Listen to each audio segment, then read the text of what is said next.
Acest nou depozit, parte din campusul logistic Ștefănești, a venit ca o nevoie de dezvoltare și unificare a celor 5 depozite din zona Ilfov din trecut. Zona București, zona Ilfov în care ne găsim, este o zonă de interes pentru activitățile logistice pentru noi în Oșean.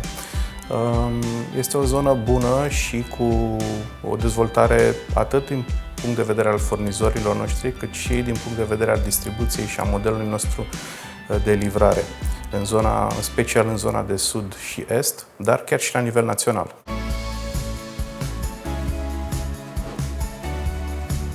Au fost mai multe puncte pe care le-am urmărit în acest proiect și cu toate au fost realizate cu succes. Camere de temperatură dedicate, cu umiditate și temperatură controlată, depozite dedicate anumitor produse, zone de acces speciale pentru oameni și pentru marfă, dar și zone dedicate furnizorilor, recepției furnizorilor sau expedițiilor și partenerilor de transport.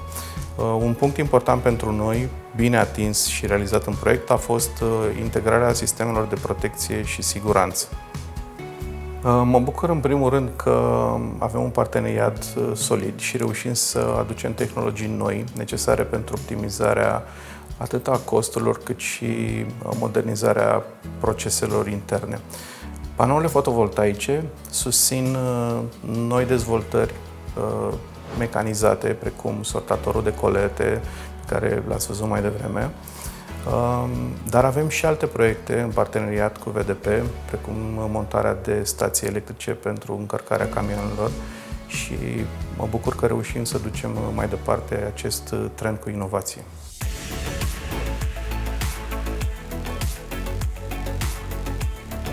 Sunt multiple avantaje.